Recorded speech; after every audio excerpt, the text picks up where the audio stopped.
बिस्मिल्लाहिर्रहमानिर्रहीम। अस्सलाम वालेकुम नाज़रीन।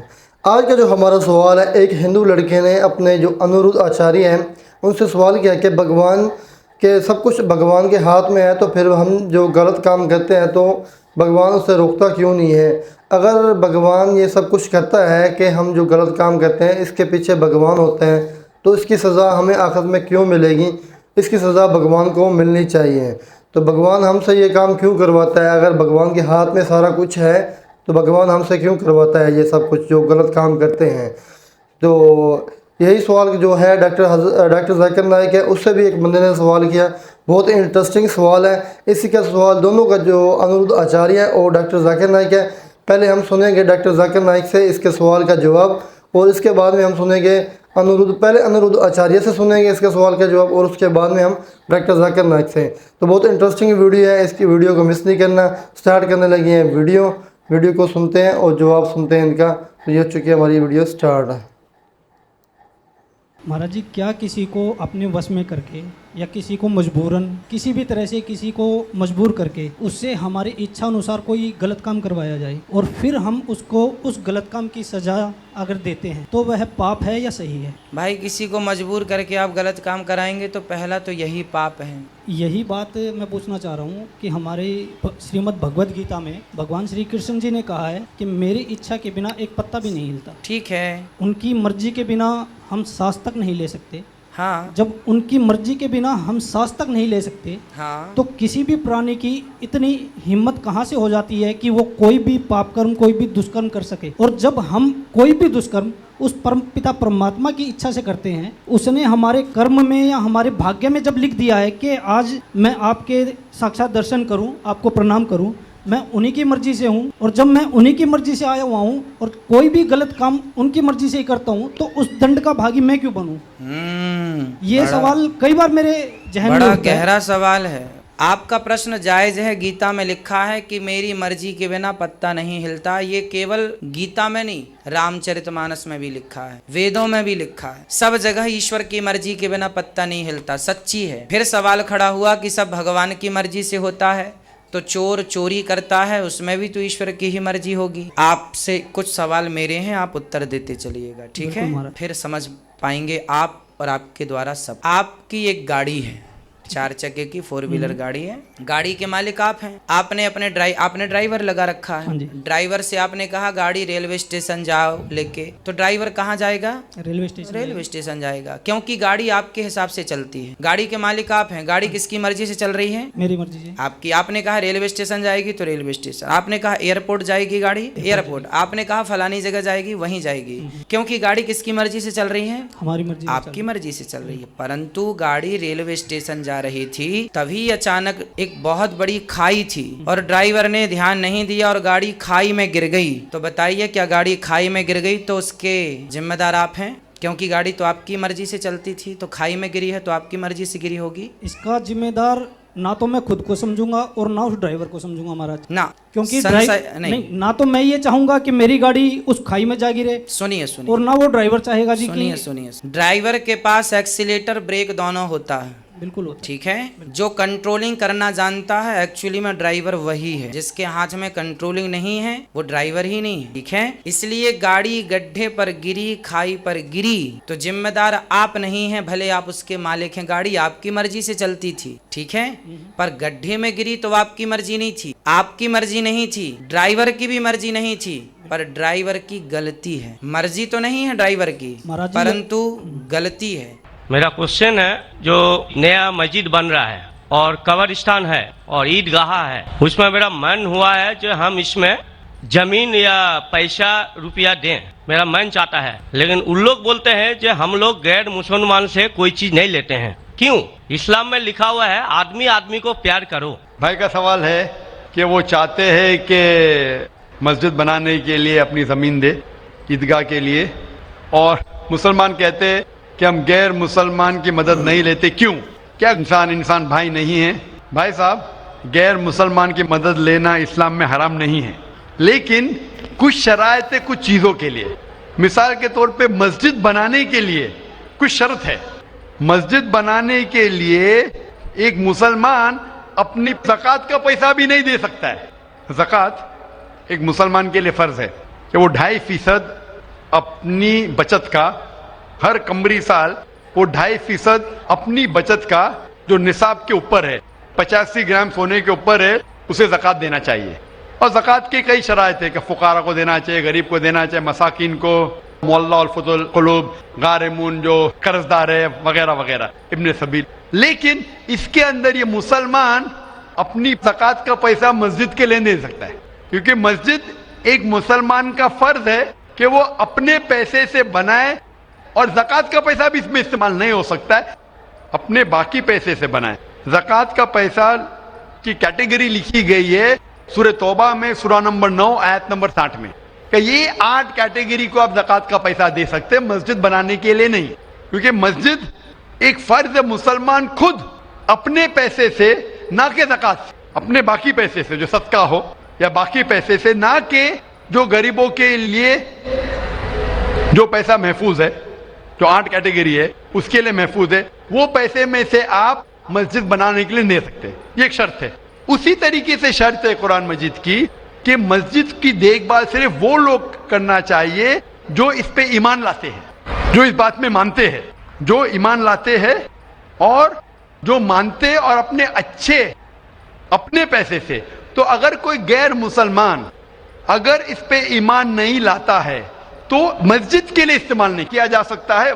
मिसाल के तौर पे मैं कहूँगा कि यहाँ कई जगह है अपने हिंदुस्तान में जिसे कहा जाता है कैंटोनमेंट एरिया। तो कैंटोनमेंट एरिया मतलब वो एरिया जहाँ सिर्फ मिलिट्री के लोग जा सकते हैं। आम हिंदुस्तानी, मैं हिंदुस्तान का नागरिक हूँ, मैं ये नहीं कह सकता कि मैं हिंदुस्तान का नागरिक हूँ इसीलिए मुझे कैंटोनमेंट एरिया में जाने दो। वो रूल है। कैंटोनमेंट एरिया में जाने के लिए फर्ज है क्या वो लोग जो अपनी पूरी जिंदगी देते हैं देश की हिफाजत करने के लिए, वो लोग को इजाजत है। आम आदमी कैंटोनमेंट एरिया में नहीं जा सकता है, ये उसूल है देश का। उसी तरीके से जो लोग ईमान लाते हैं मजहब पे और ज़कात के अलावा अपनी बाकी आमदनी के पैसे से मस्जिद बना सकते हैं।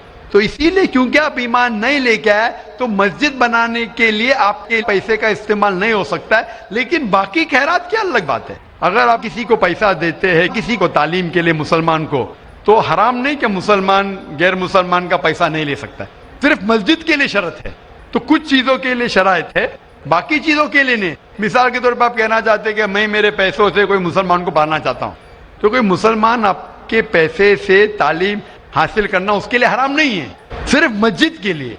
अगर आप चाहते हैं कि आपका पैसा मस्जिद में इस्तेमाल हो तो पहले आपको मुसलमान बनना पड़ेगा, आपको ईमान लाना पड़ेगा, फिर ही आप, क्योंकि आप अगर जिस चीज में ईमान नहीं लेके आते, आप अगर ईमान नहीं लेके आते कि हमको एक ईश्वर को मानना चाहिए, हमको सलाह पढ़ना चाहिए, तो उसी तरीके से अगर आपको ईमान आ जाएगा कि ये मस्जिद सही इबादत की जगह है और मैं इस पे यकीन करता हूं, फिर आपका पैसा ले सकते हैं, वरना नहीं। Hope the answer the question. आपका दूसरा सवाल है ये हम लोग जो गाय का दूध पीते हैं वो वेज है कि या नॉन वेज है? भाई का सवाल है कि हम गाय का दूध जो पीते हैं वो वेज है कि नॉन वेज है। साइंटिफिकली गाय वेज है कि नॉन वेज है? भाई साहब हम लोग जानते हैं नॉन वेज है। गाय नॉन वेज है ना? हाँ। तो उसका दूध वेज होगा या नॉन वेज होगा? Non veg. लेकिन हम लोग का धर्म में वो देवी है। हाँ, अभी उसके ऊपर बाकी सवाल आ गया ना। आपका पहला सवाल था कि दूध नॉन वेज है क्या वेज है, तो मैंने पूछा गाय नॉन वेज है क्या वेज है, आपने कहा नॉन वेज, तो दूध भी नॉन वेज होगा। तो साइंटिफिकली दूध नॉन वेज है, लेकिन क्योंकि दूध के बिना आपकी जिंदगी नहीं गुजर सकती है तो दूध को लोग ने वेज कर दिया। आप समझे ना, दूध के बिना जिंदगी गुजरना मुश्किल है तो दूध को वेजिटेरियन कह दिया। तो मेरे तकरीर में जो मुनाजरा हुआ था मेरा एक जैन के साथ कि गोश्त खाना इंसान के लिए हराम है क्या हलाल है? हम भी जैन है। मालूम है आपका नाम जैन है। तो एक मुनाजरा हुआ था with the president of the Indian vegetarian congress mister Rashmi bhai Zaveri, वो प्रेसिडेंट थे। तो एक मुनाजरा हुआ कि गोश्त खाना इंसानों के लिए हराम है क्या हलाल है। और मुनाजरे में मैंने साबित किया कि गोश्त खाना इंसान के लिए हराम नहीं, अच्छा है, साबित किया। और उसमें यह भी कहा कि दूध नॉनवेज है, लेकिन सारे वेजिटेरियन दूध पीते, क्यों? आप समझ रहे ना। तो दूध साइंटिफिकली इज नॉन वेजिटेरियन। आपने कहा क्या है हमारी देवी है। आप अगर पढ़ेंगे, जैसा मैंने कहा कि न तस्य प्रतिमास्ति, उस ईश्वर की कोई प्रतिमा नहीं, कोई अक्ष नहीं। आप समझे ना, कोई अक्ष नहीं, कोई पिक्चर नहीं, कोई पेंटिंग नहीं, कोई फोटोग्राफ नहीं। तो ये वेद के मुताबिक ये गलत हो जाता है। आप समझे ना। लेकिन फिर भी मैं जानता हूं कि कई किताबों में, क्योंकि हिंदू किताबें दो किस्म की है, श्रुति और स्मृति। श्रुति वो किताब जो भगवान की तरफ से आए, वेद और उपनिषद। स्मृति वो किताब जो इंसानों ने लिखी है। तो श्रुति होती जो ईश्वर की तरफ से है, और एक होती है स्मृति जो इंसानों ने लिखी है। तो मैं जानता हूं कि कई हिंदू मजहबी किताबों में, खुसूसन स्मृति में, ऐसी चीजें लिखी है जो श्रुति के खिलाफ है। ये आप देखेंगे, गाय आपकी देवी है, वो आप वेद में नहीं पाएंगे, आप नीचे वाली किताब में पाएंगे। तो जब भी कोई ऊंची या नीचे किताब में टकराव हो तो मैं मानना चाहिए ऊंची किताब। कुरान इस्लाम की सबसे ऊंची किताब है। कुरान से कोई भी किताब टकराई तो हमें कुरान में मानना चाहिए, उस किताब में नहीं। आप समझे ना। तो इसी तरीके से अगर आप वेद में पढ़ेंगे, वेद में लिखा है कि खुदा का कोई अक्ष नहीं, तो अगर वो मानेंगे तो हमें मानना पड़ेगा कि खुदा का कोई रूप नहीं। तो ये कहना कि गाय देवी है, ये कई पंडित कहते हैं कि हम जानते हैं कि खुदा एक है, हम जानते हैं ईश्वर एक है, लेकिन हमें कंसंट्रेशन के लिए हमें बहुत बार मूर्ति का सहारा लेना पड़ता है। पंडित लोग से मैं बात करता हूं कि आपकी किताबों में साफ लिखा है कि भगवान एक है, ना उसका कोई अक्ष है, ना कोई मूर्ति है, ना कोई पेंटिंग है, ना कोई पिक्चर है। तो वो कहते हैं हम मानते हैं ये बात पे, लेकिन क्या कंसंट्रेट करने के लिए पहले शुरुआत में हमें अक्ष की जरूरत होती है, एक मूर्ति की। जब हम हायर कॉन्शियसनेस पे पहुंच जाते उस वक्त हमें जरूरत नहीं पड़ती। तो मैं उनसे कहता हूं मुसलमान हायर कॉन्शियसनेस पे पहुंच गए, हमें कोई अक्ष की जरूरत नहीं, हम ईश्वर को डायरेक्ट मानते हैं, डायरेक्ट इबादत करते हैं। तो इसी तरीके से कभी भी टकराव होता है मजहबी किताबों के अंदर तो ऊंची किताब को मानना चाहिए नीची किताब के बनिस्बत। तो ऊंची किताब में लिखा है कि ईश्वर का कोई अक्ष नहीं है, आप समझे ना। फिर भी आप देखेंगे लोग अपनी मजहबी किताब को नहीं मानते। तो मेरा यही कहना है लोगों से, चाहे मुसलमान हो, जैसा मैंने कहा कि कुरान को समझ के पढ़ो। मैं कहता हूं हिंदुओं से कि आप भी वेद को समझ के पढ़ो। मैं कहता हूं इंडियन गवर्नमेंट से कि संस्कृत कम से कम हिंदुओं के लिए फर्ज करो, तो हिंदू कम से कम संस्कृत पढ़ सकेंगे, अपने मजहब के करीब आएंगे और हिंदू मुस्लिम भी करीब हो जाएंगे। क्योंकि संस्कृत पढ़ेंगे तो आपको पता चलेगा कि आपकी किताब में क्या लिखा है। तो कोई भी पंडित आपको घुमाएगा नहीं, फिर पंडित घुमाएगा तो बोलेंगे तो हवाला दो कोई है, आप समझे ना।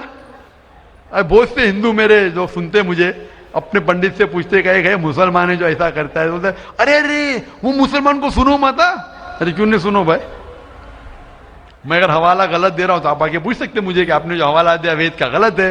मैं इंसान हूं, गलती कर सकता हूं, आप समझे ना। तो मैं कहता हूं हिंदुओं से कि आप संस्कृत जानो, अपनी वेद पढ़ो, ताला विला कलिमतिन सवाइन बैन बैनकुम, आओ हम उस बात की तरफ जो आप और हम यकसा है, यकसानियत की तरफ आएंगे तो हिंदू मुसलमान एक हो जाएंगे। आज की हमारी वीडियो जिसमें हमने देखा कि अनिरुद्ध आचार्य से जो सवाल किया था, सबसे पहले आपने अनिरुद्ध आचार्य का भी जो जवाब है वो भी सुना आप लोगों ने, और दूसरा जब डॉक्टर जाकिर नाइक से इस तरह का सवाल किया गया बहुत अच्छे से उन्होंने जवाब दिया। डॉक्टर जाकिर नाइक ने बहुत अच्छा एंड में जो जवाब दिया, बहुत अच्छी यानी बात की है कि आप चाहे मुस्लिम हो चाहे हिंदू हो, जो आपकी किताब है पहले उसको आप पढ़ें और उसको समझें ताकि इससे आपकी गलतफहमियाँ वगैरह दूर हो सकें। इस तरह हम कहना चाहते हैं कि जिस तरह बताया उन्होंने कि जो हिंदू की किताब है वो आप जो ऊंची किताब है वेद, आप उसे पढ़ें। उसमें लिखा है कि अल्लाह ताला एक है, अल्लाह के सिवा और कोई भी नहीं माबूद, ना उसकी मूर्ति है, ना उसका कोई अक्स है, ना उसका कोई और है, ना कोई उसका बेटा, ना उसने कोई जना है। तो यानी अल्लाह पाक एक है, वहदहू ला शरीक है और एक ही है। तो ये जो बुतों की आप पूजा करते हैं ये गलत है, क्योंकि खुदा का कोई अक्स नहीं होता, तो आप बुतों की पूजा करना भी हराम है। तो बहुत अच्छे से उन्होंने जवाब दिया। और गाय के बारे में जो उन्होंने जवाब दिया कि आप जो है गाय जो नॉन वेज है यानी ये आप खा सकते हैं या नहीं खा सकते, इसके बारे में बहुत अच्छा सवाल जवाब दिया। तो ये थी आज की हमारी वीडियो। नेक्स्ट वीडियो तक हमें दीजिए, आज के लिए इतना ही। अल्लाह हाफिज़।